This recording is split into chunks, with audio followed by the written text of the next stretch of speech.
it is the end of the week. It's Friday. It's the first week of the Money Makeover. Week 1 is down. And what a week it's been. Hopefully you've enjoyed it. We've taken you through budgeting, setting your financial goals. We've had tips on cutting your spending, how to earn more income. But at the end of every week, we're going to have a guest expert come and answer your questions. All part of the 4-week Money Makeover, because I suppose you've been going through the last 5 days thinking, oh, gee, what happens if this happens? Or I'd love to know this. So this is your chance. Now, we asked you to send in some questions and you've done so, and we will do it each week at around this time. So if you've got a question during the week, make a note of it and you'll have a chance later in the week to send it through. Delighted to have as our special guest, well, my very, very special guest is Libby, of course, joining us today, and also Claire Mackay, who's an award-winning financial planner and the principal at Quantum Financial. And Claire, your separate videos, we've been getting heaps of feedback from the different days this week. Oh, so good to see you, and thank you for coming in and answering questions. All right, let's get into it. Also, at the end of this video, our prize, our giveaway for the best money saving tips. There have been some crackers, so the 3 winners at the end. All right, first up, Claire, the savings goal calculator. A lot of people saying in lesson 2, the savings goal calculator says my goals don't seem achievable. What can I do about it? Or am I dreaming too big? Well, I love it when people dream big, Yep. because you're pushing yourself and you're striving and you're pushing yourself for that stretch goal. But we also have to be a little bit realistic as well, and also recognise that if our dreams are too big and we don't achieve it, we can sometimes lose motivation. Yeah. So maybe finessing it and breaking down that big goal into smaller bite-sized goals, that might help you get closer to those bigger goals. So when people have a dream 5 years out, bring it down into much smaller goals. If the numbers just don't stack up, then there has to be a bit of a reality check as well, though. Yeah. But you know, dreaming big is what it's all about as well. Absolutely. And Lib, sometimes it can be sort of reordering your short, medium and long-term goals, can't it, as well? If your short-term goal seems a bit unachievable, sort of push it out a bit. Yeah, exactly, because you can't cut everything so fine on your budget if that's what you're trying to do, to put more money into investments, say, and then find that you're having a really hard time enjoying living with that. Yeah. So that's when the first sign, I think, that it's unrealistic, when life just seems too difficult the way you've set it up. Yeah. Have a balance, though, because that's what I always say to you. Don't know, life's worth living, and you say to me, you're living too much. Exactly. It's all about balance, but then that's the individual desire for how much they want their budget to work. Yeah. And having it in the control centre, I think, is a really good thing, so you can actually see it there all the time, and as you make your savings, you can get closer and closer to your goals. Second question is from one of the participants. I put all my money into a mortgage offset account, so how can I keep track of my spending or separate out my savings for financial goals? Well, I think it's smart to put it against your offset, a non-deductible debt, and that's great. The separating it out sometimes is about thinking about different buckets.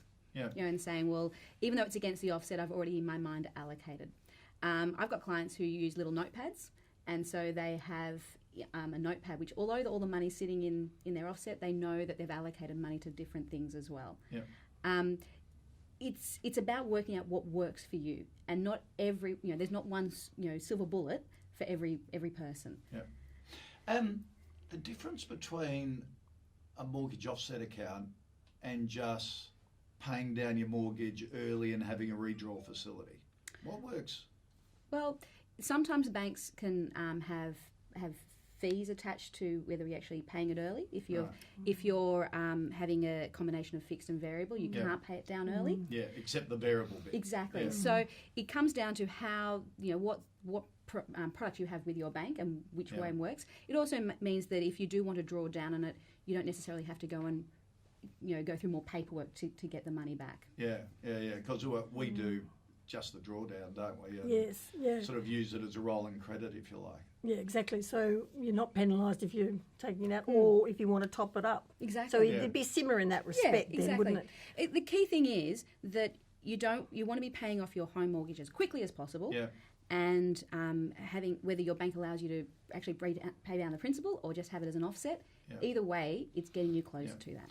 And also another trick, isn't it, that you almost use your mortgage as a transaction account, because if interest is calculated daily, sort of when you're really flush at the start of your pay cycle, that's saving you little bits of interest, even if you draw it down by the end of the month and you're back where you started. You've had the benefit of those early weeks where you've saved a bit of interest. And a little bit all adds up. Yeah. However, the discipline of not going and spending more than dipping into your mortgage more than you should be. That's right. So is that a good account that you can put money into instead of having a separate bit of your savings locked away in, say, one of those maximiser savings accounts? Well, you've got to compare the interest rate. So if your mortgage rate is higher than your savings rate, then Correct. it doesn't make sense, does it? Yeah. And also the interest on an investment account you can pay tax on, whereas you're saving interest rather than earning it, which offsets it. Another question is, my medium-term financial goal is to be a stay-at-home mum. How can I put a dollar value against that? So from my mind, I suppose the dollar value is what you were earning before you left work. So the That's replacement. the opportunity cost, isn't it? Yep. There was an interesting article in the US earlier this year where an attorney wrote down and said, I can't actually afford my wife. And he went through and calculated all the things that she did in their family home, and having to get external support to provide all those services, calculated that she was irreplaceable. So identifying all the the childcare, the cleaning, the cooking, all the things that people do that are not paid employment, which is actually really valuable. But in terms of family budgets, the replacement of your income is critical. We will get to your insurances in the next couple of weeks to save money, but that prompts the issue, Lib, doesn't it? That stay-at-home mums are an economic benefit to the family, and that's why you've got to have life insurance, not only against the breadwinner, but the stay-at-home mum, isn't it? So, well, while you have young dependent children, and exactly that, you'd have, the other partner left would have a lot of cost to replace that help. It's definitely a good idea. Yeah. So don't forget to protect both partners in the relationship, particularly if you do have children. Next question, my budget feels maxed out. You're not alone on that. I don't want to sacrifice more from it. What can I do? There's only one thing you can do. It's not all about cutting expenses. It's about earning extra income, as we talked about the other day. And that's the other side that people don't think about, Claire, isn't it? Yeah. So thinking, you may not be able to ask for a pay rise, but there might be other work that you can do at other times of the day that you're not in your job. Having said that, this is day 5 of your challenge, and if this is the first time you've ever done a budget, it may seem like it's maxed out. And everyone I speak to, if this is when it's the first time, it seems impossible to find anywhere where they can make any changes. But if you know exactly where you spend your money, you can make choices, and you can say, yep, I am still maxed out, or actually I'm choosing not to spend my money there. And next week, we get into your banking and then insurances. They're the big ticket items on your budget that you can make really big savings if you know how to compare products and if you know exactly what you're into. So don't fear. The little bits and trimming of supermarket bills and things like that is one thing. The big ticket items are on your loans and also your insurance, and we're yet to get that. So still have faith. But Lib, earning extra income can be reasonably easy. But you've got to think about it and think outside the square. Most of our married life, single income family. I would work second jobs. Even Sam, our kids, came up with all income producing ideas, didn't they? Oh yeah, as teenagers and students, we certainly instilled in them the idea that they had to go out and earn their own money if they were wanting to spend extra than what we were going to provide. And turning a passion, a hobby that you've got at the moment, into an income earner. Our eldest daughter, Samantha, she had a really good friend who she and her sister, Amy and her sister, used to go and buy olives in bulk, then repackage them into these little dainty, really terrific little jars and do them up, or they'd have olives soaked in chili or whatever, and then go and sell them at markets. At premium price. At premium price. So they buy big drums of olives and then divvy it up. They made a fortune. It was just You've just got to be prepared to put that little bit of effort in, be a bit creative. But that's the thing with your budget, or trying to get extra income, or just stretch it. You've just got to be prepared to sort of actually put a bit more effort into just thinking it through. Yeah. And there's lots of jobs that are, nighttime jobs if you really are needing to increase it. The thing I would note is tax, that if you are earning more, there is an element of tax if it, you need to be aware of as well. So you don't want to fall behind on those sort of things. And you've got to declare everything. That's a good point. It's a very good point. A very good point. I totally agree. Next question. I have a variable income which makes budgeting difficult. How do I use tools such as the budget planner or the savings goal calculator? It's an interesting one, isn't it? If you're a contractor or a freelancer and at peaks and troughs. We have a number of clients in this situation, and we work on the base salary. Right. So the lowest, or the minimum hours that they'd be working, and therefore the lower end of their salary, and working that as the basis of the budget. Right. So that means that any additional hours or additional bonuses are pure cream. So they can be put towards repaying the mortgage or putting into super or things like that. Yeah. So really set yourself the minimum to live on, and then you give yourself a bonus the whole time, don't you, on top of it. All right, next question. Is there an order to pay off debt? That is, the debt with the highest amount or lowest amount first, or should the debt with the highest interest rate be paid down first? Thank you, love all the videos. That's terrific. Glad you love all the videos. But there is an order, Claire, isn't there? Yeah.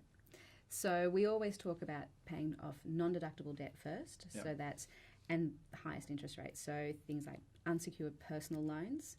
So the loans you use to go on your holiday, buy the car, credit card debt.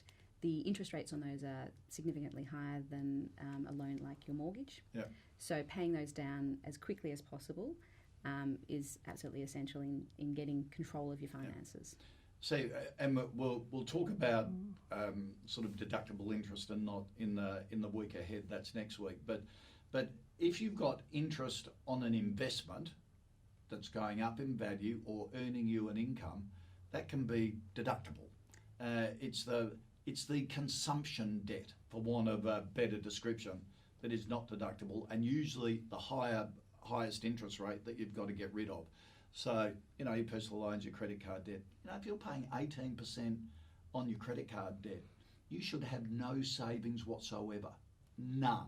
It is silly to have savings earning 3, 4, 5% and paying interest at 18%. So you just got to use. I know everyone loves seeing their savings rise in the account or whatever. It's silly. Pay off that big interest debt. Yeah. No savings at all. I'm amazed the amount of times we have to keep reiterating that a lot of really smart people sort of, they say they understand it, but they just don't put it into practice. They want to have savings, and it's like it just doesn't make sense. You're just missing out by the extra interest you're paying. Yeah.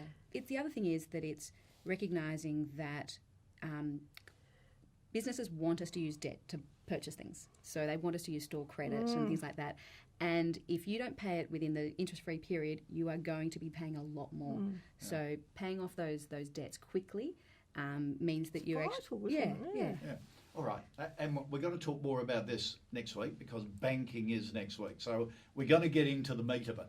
But consolidating your debt into one account at a low interest rate, is that a good way of doing it? So say you've got 5 credit cards with outstanding debt at 18%, and say you've paid down your mortgage a bit early. Do you pay that high interest debt and sort of chuck it on your mortgage at just 5%? Yeah. Okay. Yeah, that's a no-brainer. But the danger is you've got to pay that amount off. You've got to say, right, I am going to pay off that credit card debt I've transferred as quickly as possible, because you don't want that 18% turning into 5% for 30 years, because over the long term that's bad. So You've got to have the discipline. Looking at my timelines, at Koch's timelines for my goals, I can sell my own home, which I'll own, and my investment home, which should bring in about another 150 grand, add 100 grand cash, and buy a little place near the ocean for my retirement. So you've really thought this through. This would mean just the usual bills like rates and water. I currently have 400,000 in super and contribute the maximum amount to top it up. Therefore, in 2020, all being well with the government not making changes, I should have 540,000 in super. I'll be 62 years old by then. Is this going to be enough? That's the perennial question. How much is enough and how long will it last? How long is a piece of And string? your lifestyle. So it all comes down to, it all comes down to when do you start drawing on it? So are we going to be saying in 5 years' time at age 62, no other income's coming in and we're going to start drawing on it then? And how long or how much do we need each year to draw down on? And that determines how long it will last. Yeah. So current standards for retirement for a single person is around $42,000 a year. Yeah. So, you could argue with, we don't know what changes are going to happen to super. We don't know what changes are going to happen to the age pension. But those sort of figures potentially could last until your mid-80s. Right. But again, it comes down to if you have additional income coming in or you keep working until age 65 or 67, then it will last longer. Yeah. And makes a huge difference those last couple of years, stacking it into superannuation. And I've got to say, Lib and I take the view. Everyone says, I can get away in retirement living on X amount, which is about half your current salary. And I keep thinking to myself, retirement should be a lot of fun. It shouldn't be More rather scrimping than and less. scraping. Yeah. Don't you reckon that's a view we definitely. take? Yeah. Stack it into super. Yeah, you want to be able to feel you can enjoy yourself after working so hard. Yeah. But it's also you've got more time. Yeah. So you've got more time to spend, and a lot of people have really big goals and dreams that they want to have for their retirement. So traveling or spending time with their family and helping their family out. So again, it's a bit like the first question about scrimping and saving so that you have no life. It's the same in retirement. Being realistic about how much it is. Yeah, and also we'll talk about retirement coming up as well. Another question: I have a mortgage of 130 grand owing on a house valued at 300. I'll split the mortgage in two: fixed rate with an offset account attached, and the variable rate, which is 0.5% higher in interest, paying 135 extra each fortnight. Now the goal is to get as much paid off in the next 5 to 8 years. Is there a better way to structure my loan, or should I keep going as is? Well, I think that with your mortgage, it all comes down to interest rates. So your views around interest rates determines whether you fixed your interest rates or you keep it variable. So in the last few years, with interest rates coming down, having variable has helped. What we've seen in recent times is the banks are starting to increase the rates again. And so if we have an expectation that rates will continue to rise, then locking in some certainty. Yeah. And it's not about locking in all of it. It's about saying, well, I need some certainty for a next number of years, locking in a portion. Yeah. And you either forego the lower rate or you lock out any higher rates. Yeah. From the information provided, it sounds like this person has thought about that and is working through paying off the fixed component, steadily and topping up the variable amount when they can, which is great. Yeah, yeah. And that's So sort of a good setup. Yeah, it does. Yeah. and that's what we do, Linda. Exactly. That's the same setup. We actually bought a house we couldn't afford. As usual. You do. As usual. My view is your house is the only investment that makes you smile every day, can actually impact your life, your outlook on life, motivate you, make you want to get up in the morning. So we've always sort of stretched ourselves in a house. But we've staggered it over fixed and variable and just try and pay variable as much as possible. Yeah. The other thing is it's about creating certainty. So you know that you can lock in that amount, and whether that's a little bit more than what you could get in the variable amount for a shorter period, over 5 years or or longer, you know that rates can't stay at the rates they are at the moment. It's unsustainable. I totally agree with you. I keep saying to people, rates will never be this low again. Everything goes in a cycle, and everything goes in a cycle. It's understanding where you are in the cycle. I'm a great cycle type of person, not a lycra cycling, but a investment and market cycle. And I just think it can be good debt at the moment. at such low prices. Okay, and we've had quite a few questions on the financial goals. Everyone's really thought hard about this, had their glass of wine and cheese, which I suggested on the first day. Not too much, because we want you thinking clearly. My goals were short-term goal to be able to visit South America, because Liv and I are fascinated in that with the Olympics next year.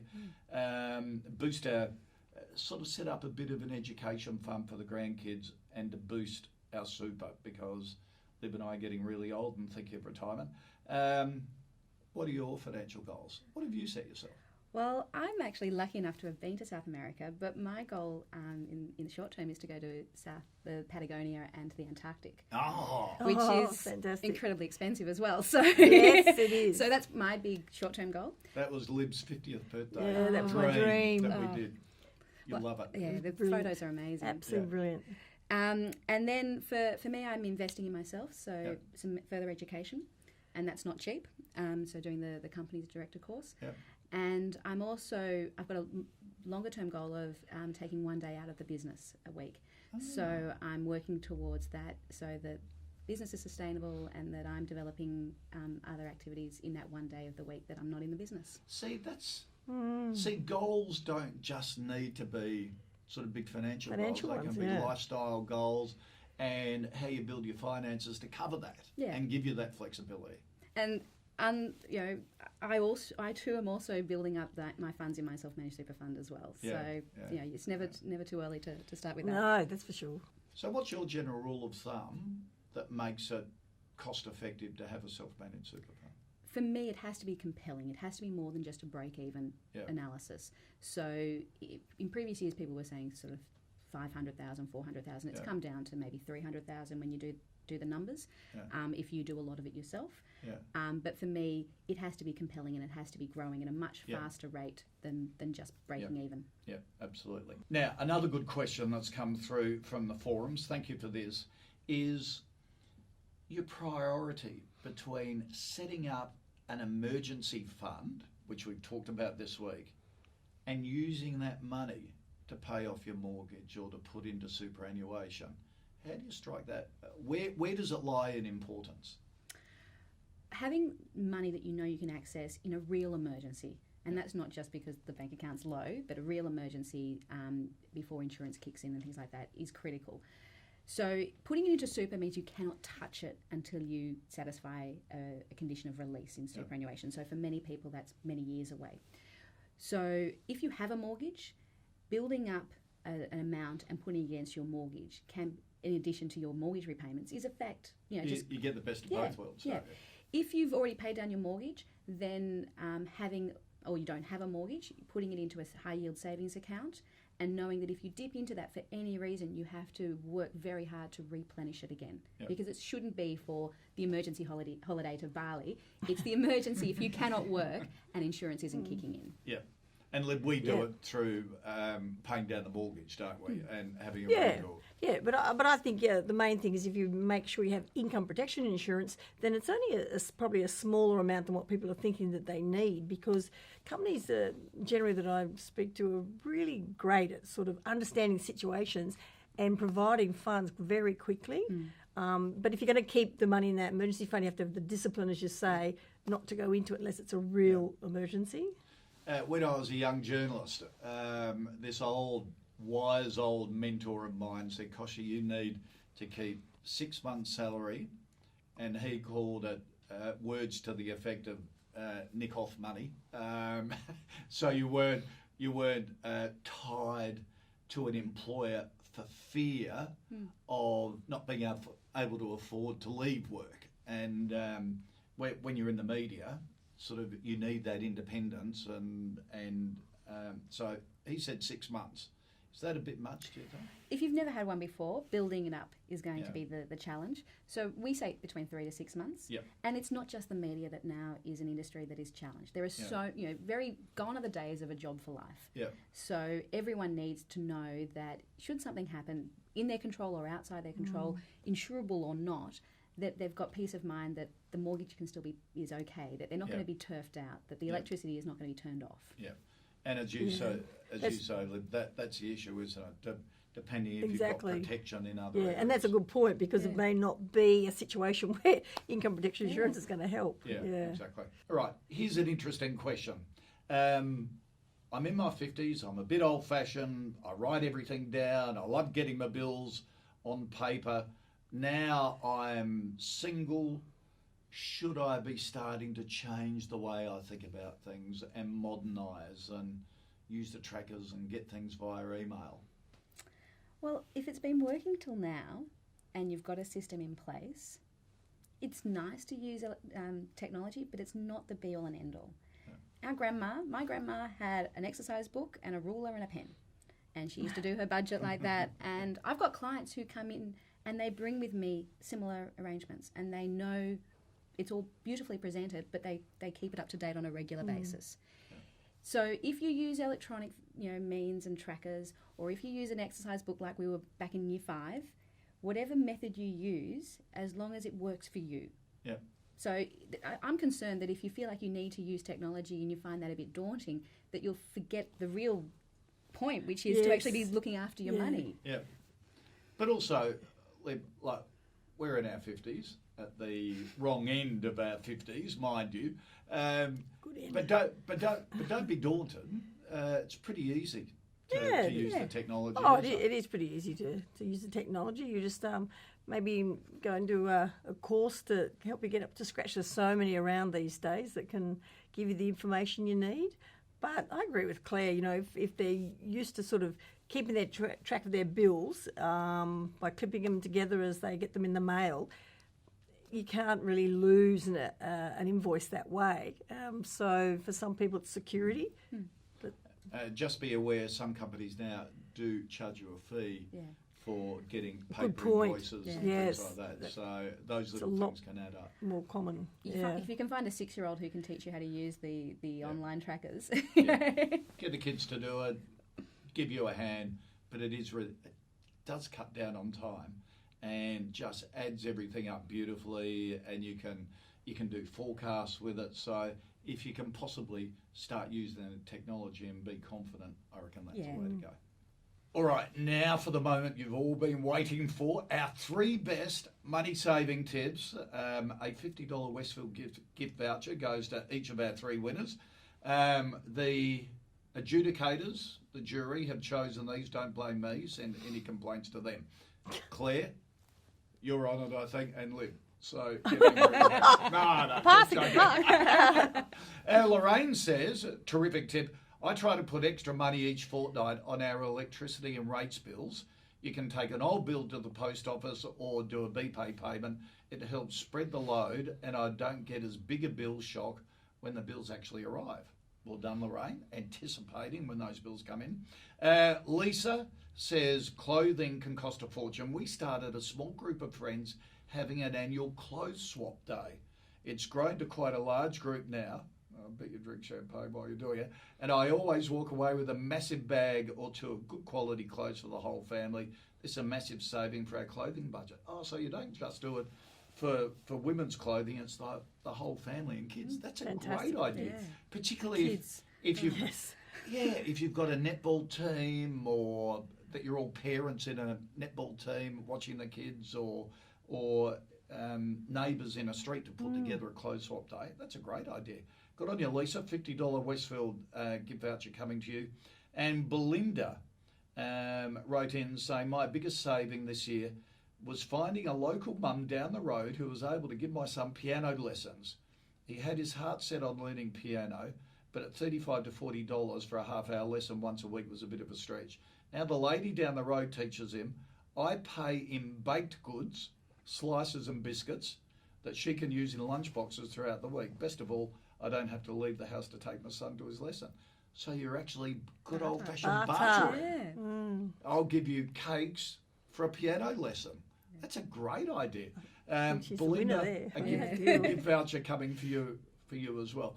Remember, the girls did a a clothes swap. Our daughters with their friends one stage at our place, didn't they? Yeah, it was a great idea. Fortunately, it didn't last long. I suppose they thought, well, I don't be seeing these things, and my friend was seeing all that time. But I think for kids, it's brilliant because it's often almost new. They grow out of it. Particularly the little ones. Yeah, they're growing so fast. fast. And Great condition. Yeah, get your kindy that is a to set brilliant up one. something like that. Kindergartens. Particularly we for should kids. mention that to Bree for Jax's kindy. That'd great be a great idea.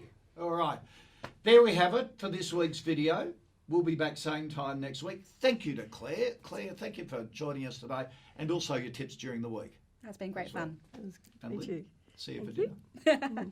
I will see you on Monday for week 2 of the Money Makeover. I'm loving it.